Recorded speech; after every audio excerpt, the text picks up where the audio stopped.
So that stretch. No, 100%. Here, I'm gonna give you this.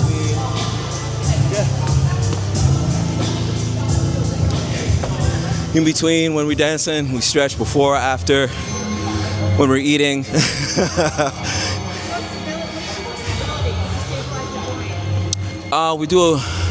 We isolate a lot of isolation workouts. So if we know my shoulder needs to be stronger for a freeze, we isolate that area and we work on it.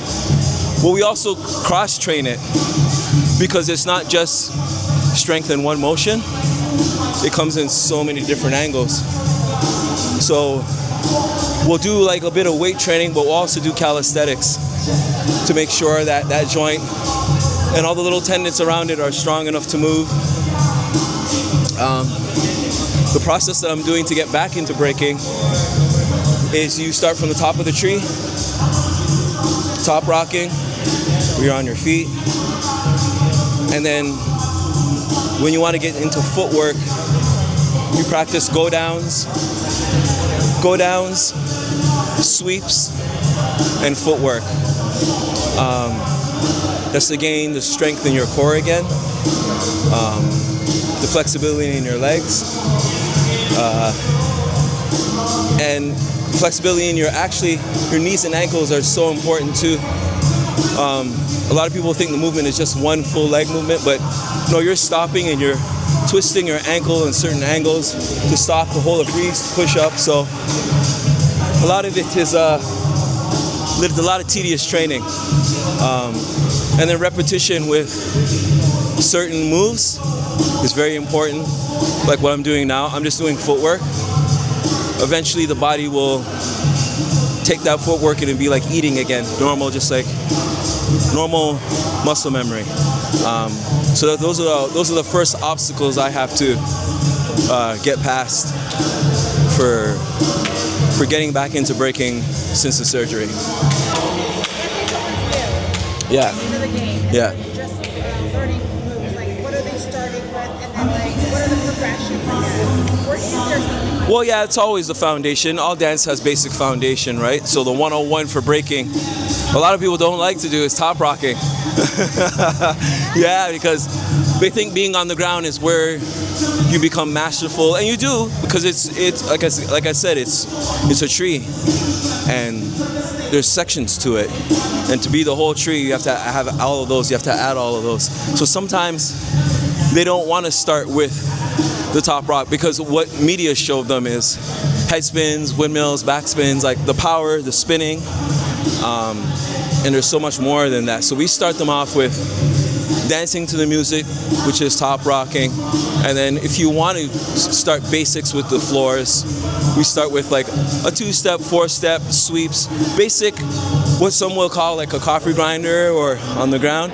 Those are sweeps, and those sweeps are important for agility and speed in order for you to, get your hips off the ground. Are there daily exercises or Yeah, the training for flexibility is constant movement in the direction that you want to go. It's not easy because some people aren't flexible in the hips, but eventually I was able to open up my hips enough to do windmills and flares. So it's a constant grind when it comes to flexibility. The training for that is actually simply just stretching. You actually have to stretch. And it's an extreme stretch where say you have, people work 9 to 5, you get up in the morning, you stretch. You're at work, if you have time on your break, a little bit of time, you stretch. When you get home, you're watching TV, a show, anything, you stretch. It becomes a part of your regimen, because of some of the moves that you need to hold are very extreme, like this right here. When you're able to thread it, right? That stretch right there. This right here, this motion is a hard stretch to get it in. So you actually have to sit there, for a few hours and just keep doing it over and over and over again.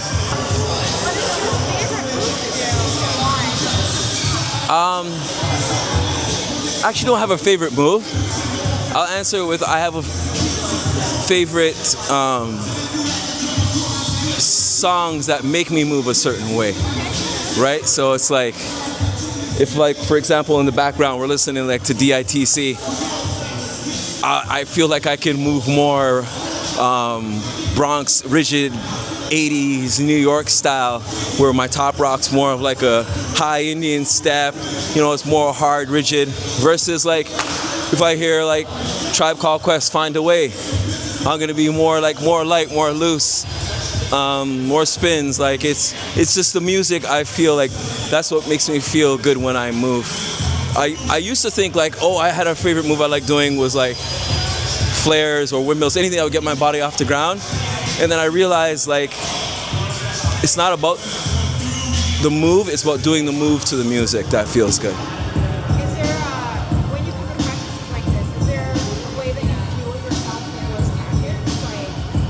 Like, In terms of food, nutrients, oh yeah.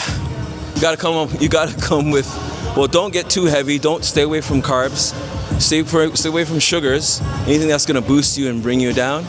So, you know, fruits, drink lots of water. If you're gonna have fruits, don't juice them because that's more sugar you're creating. Just eat the fruit. Potassium, I do a lot of bananas and stuff because you have the lactic acid buildup, and potassium's great. And then just stay hydrated, lots of water. After I'm done. Yeah, I used to do that a lot before. I used to drink, and I realized it drains me out before I even hit my peak. So what I do is, I get my second wind, which is my peak. I drink more water. Even if it's alkaline water, it's good. It helps cut some of like the phlegm that you might be bringing up or whatever if you alkaline it. But it allows me to just breathe freely. I feel like I have a second wind. And then I do the electrolytes at the end when I feel like I'm drained and I'm not gonna do more. I just do that to kind of,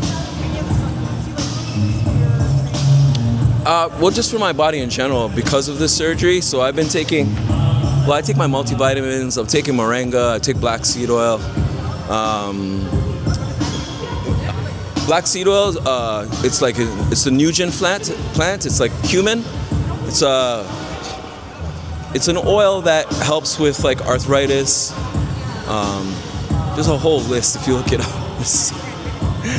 It helps with like stomach problems, like headaches. Black seed oil is very versatile, but it tastes horrible. Like it'll leave an aftertaste. Like if you do that, take the black seed oil first and then brush your teeth with like peppermint or something, or chew gum, like, but it's really good for you.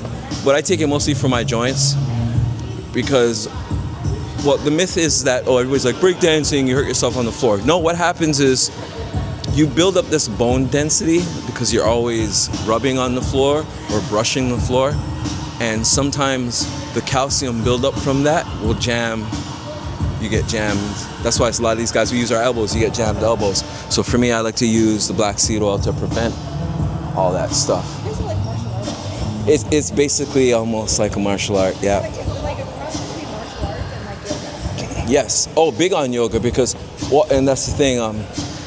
Me and my boy were talking about. We were saying it's a heavy part of yoga.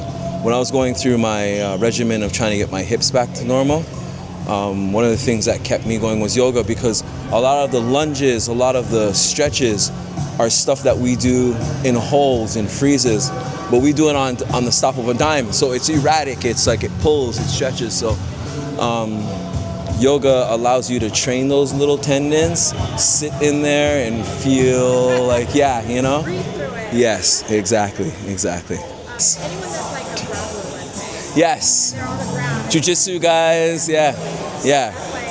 And that's where I've trained a bit of jiu-jitsu with my boys, Buddha and George.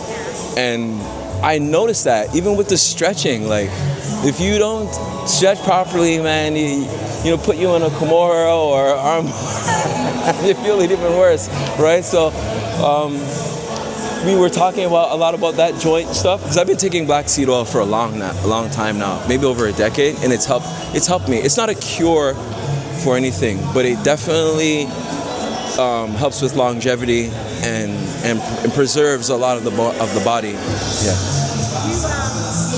Do you take it like craft macros or anything like that?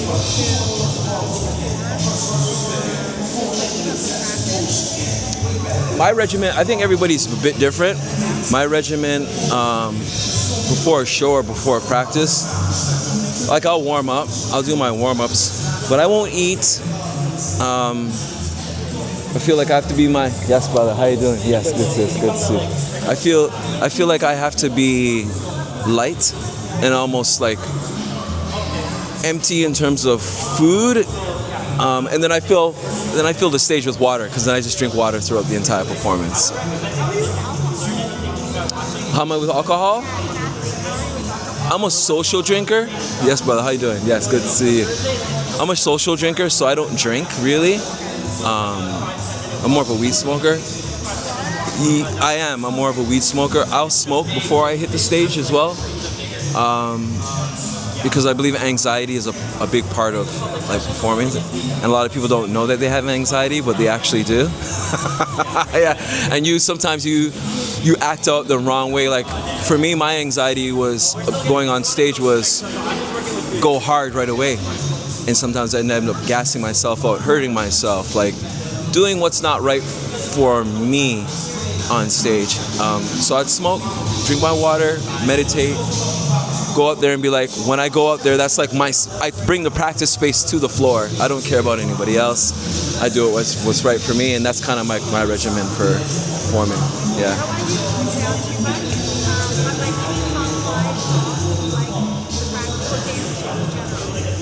Oh wow, that's a tough one.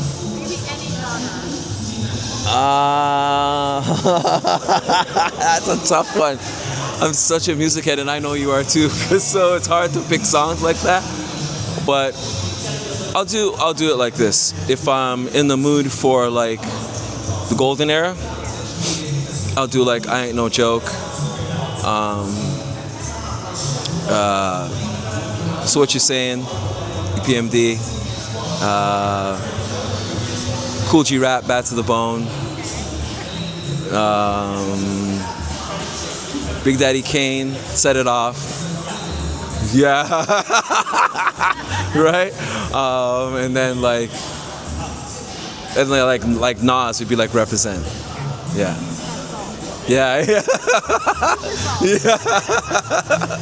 Yeah.